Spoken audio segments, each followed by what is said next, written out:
Perusahaan ini labanya di tahun 2023 naik 39% dibandingkan tahun 2022. Nah, faktor apa yang mempengaruhi labanya bisa naik 2 digit? Nah, akan saya ulas di video kali ini. Oke, sahamnya apa? Sahamnya adalah HATM. Oke, check this out.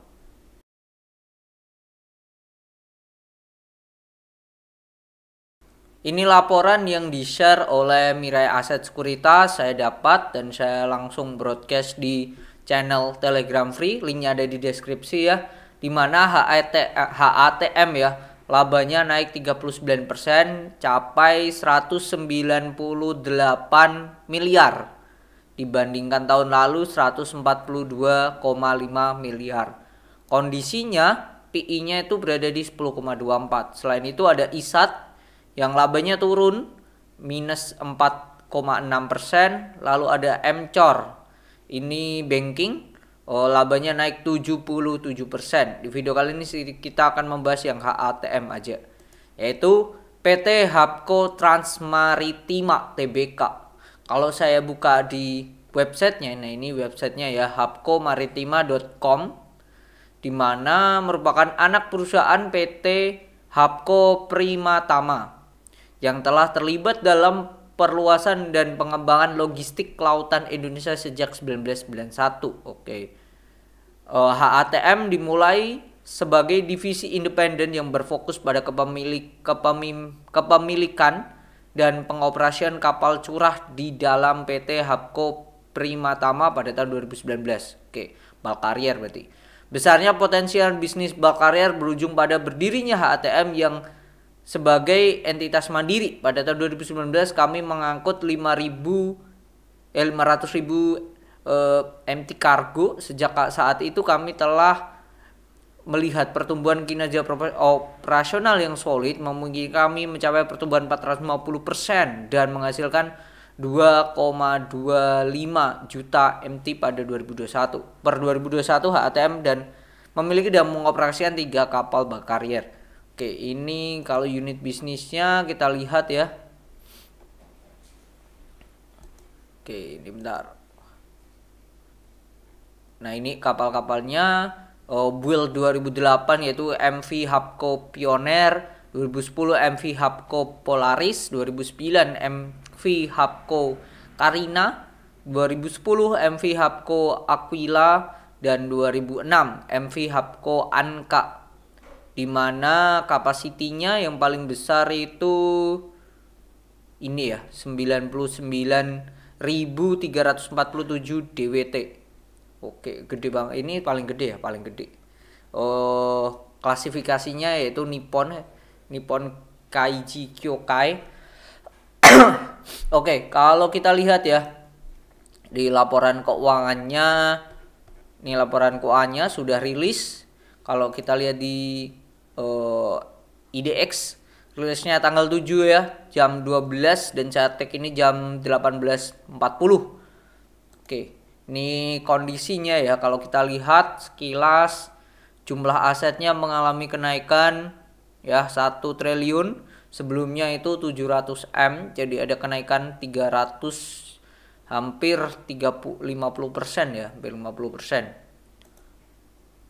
Terus bentar, 145 kurangi 716, 329 kenaikannya, atau 45%, 46 lah, 46%. Kasnya bahkan naik, sebelumnya 105 M jadi 121. Kalau kita cek ya, kasnya bentar, wait. Nah, kasnya kalau kita cek 121, posisinya itu deposito mereka ada 62 M, sisanya itu dikas dalam bentuk dolar Amerika, dolar Singapura. Ini ada berapa nih, 100-an juta ya, 100-an juta, lalu 200-an juta. Terus dolar Amerikanya mereka hampir 500-an juta ya, 500-an juta. Terus di rupiah juga ada. Jadi depositonya separuhnya sendiri ya, dan itu di PT Bank MNC Internasional Tbk. Dengan imbal hasil suku bunga itu 6,75%. Wow, gede juga ya. Gede juga nih. Dan pintar ya perusahaan ya HATM ya. Nantinya kalau perusahaan mendapatkan penghasilan keuangan jangan kaget ya. Oke, kalau kita cek lagi hutangnya ya, hutang berbunga terutama ini ada pinjaman bank jangka panjang yang jatuh tempo pada 1 tahun itu 29 M. Dan ini sudah bisa ke cover dengan kasnya ya, karena kasnya 121 M. Jadi aman lah ya, aman jangka panjang. Utang jangka panjang bank ada 94. Bahkan kalau ini di total 94 768 750 ditambah 29 925 223 223 124 ya. 124 total kasnya itu 121. Tipis. Hampir bisa ke cover semuanya dengan kasnya doang ya. Terus berarti ini bisa dikatakan perusahaannya sehat ya secara keuangan. Lihat saldo laba yang belum ditentukan penggunaannya 298 M. Naik banget, tahun lalu hanya 142 ya. Jadi kenaikannya 2 kali lipat. Hal yang bagus, positif. Nah ini pendapatannya. Dari sini kita lihat aja ya. Omsetnya mengalami kenaikan, tahun lalu 371, sekarang 575. 371 326. Kenaikannya 204 miliar. Ya, kenaikannya 204 miliar. Kalau kita bagi itu senilai 55% kenaikannya. Hal yang sangat bagus. Ya, laba kotornya ya juga menaik tinggi banget. Terus penghasilan keuangan ini adanya penurunan ya. Tahun lalu mereka dapat 4 M, sekarang turun hanya 2 miliar.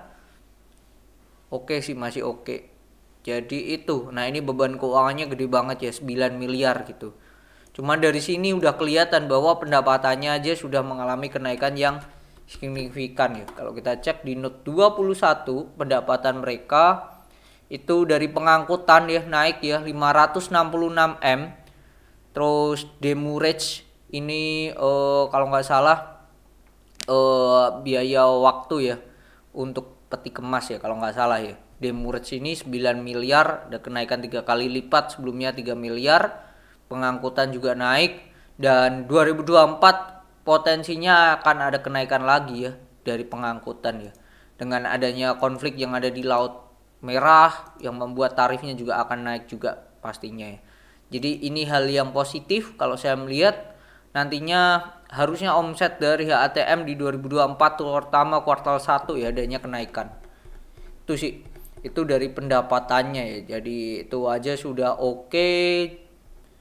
HATM akan tetap booming sih menurut saya secara laba perusahaan. Kalau lihat arus kas secara aktivitas operasional ya positif. Aktivitas investasi mereka keluar 256 M. 236 itu untuk beli aset tetap. Nah, ini apa nih? Aset tetapnya kita cek di note nomor 10. Di note nomor 10 kalau kita cek di sini mereka beli apa?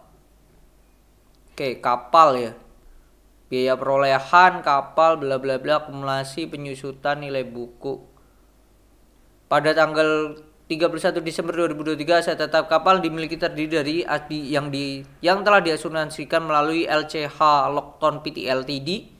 Biaya ketiga dengan nilai 65,7 juta US dollar ya. Oke, manajemen perusahaan telah mengurai ya nggak ada sih, hanya itu aja sih. Jadi hanya nilai yang diasuransikan bertambah ya, that's why itu nilai bukunya ini bertambah. Saldonya ini 2022, ini 2023 ya 521. Oke, ini perolehan kapal, peralatan kapalnya juga mengalami kenaikan signifikan. Sebelumnya hanya 20, ini dalam apa nih? Ini dalam juta kayaknya. 20 juta sekarang jadi 4 miliar peralatan kapalnya. Jadi ada kenaikan. Terus kalau kita lihat arus kasnya lagi kayak aktivitas investasi mereka keluar untuk pembelian, penambahan beban docking ditangguhkan. Aktivitas pendanaan mereka dapat 96 M ini dari penerimaan pinjaman bank baru ya, ini ya di 150 M ya, baru nih dapat fresh money 150 M. Jadi pinjaman jangka panjang nih kayaknya. Oke, itu ya, that's why di arus kas akhir tahun mereka naik. Secara harga perusahaan ya, HATM kondisinya itu di 290. PI-nya itu di angka 10, PBV-nya di 2,34. Oke, kalau di Stockbit dihargai wajar 2 triliun, sekarang 2 triliun. Ya sudah harga wajar sekarang. Secara dividen mereka tahun lalu bagi 4 per lembar ya. 4 per lembar, perusahaan ini listing di 2022 dan langsung bagi dividen. Oke, harusnya ini akan bagi dividen lagi nih 2023 ya, dengan laba yang cemerlang harusnya bagi dividen lagi. RUPS nanti di 15 Maret. Oke, 15 Maret kita lihat ya, dividen payout rasionya 14%. Kalau 14% kalau kita hitung 198 dibagi dengan 7 ya, 28 kali 0,15, 4 per lembar ya. 4 per lembar mereka akan bagi dividen 4,24 bagi harga sekarang 290 ya, 100% ya. Secara harga memang tidak yang berdampak yang positif banget, tapi at least perusahaan harus kita apresiasi dengan adanya kalau mereka bagi dividen ya, karena ini perusahaan yang baru listing ya. Perusahaan ini sehat, masih oke-oke aja sih.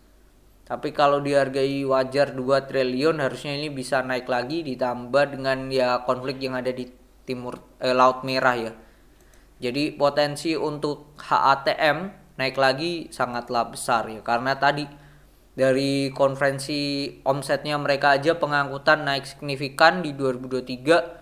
Harusnya 2024 ini kuartal 1 terutama ya mereka cemerlang lagi labanya. Mereka IPO 26 Juli 2022 dengan kepemilikan 82% itu PT Hapko Primatama, masyarakat 17%, BNI ini 0,12. BNI ini siapa ya? Nggak ada nih di sini. Oke, jadi itu yang bisa saya share. Sudah terlihat ya apa yang membuat faktor perusahaan ini labanya naik 39% ya, karena memang dari omsetnya, dari dua hal ya, demurrage dan juga pengangkutan, dan potensi akan dapat durian lagi ya di kuartal 1 terutama 2024 sangatlah besar untuk HATM labanya nantinya. Oke, mungkin itu, jadi tidak ada yang aneh-aneh dari kenaikan laba 39%, bukan karena jual aset atau you name it, karena memang dari bisnisnya. Oke, mungkin itu yang bisa saya share. Jikalau ada request sama apa yang mau dianalisa, dibahas, boleh tulis di kolom komentar, atau punya insight lain tentang perusahaan HATM. Semoga bermanfaat dan semoga Bapak Ibu dan teman-teman sehat selalu. Bye bye.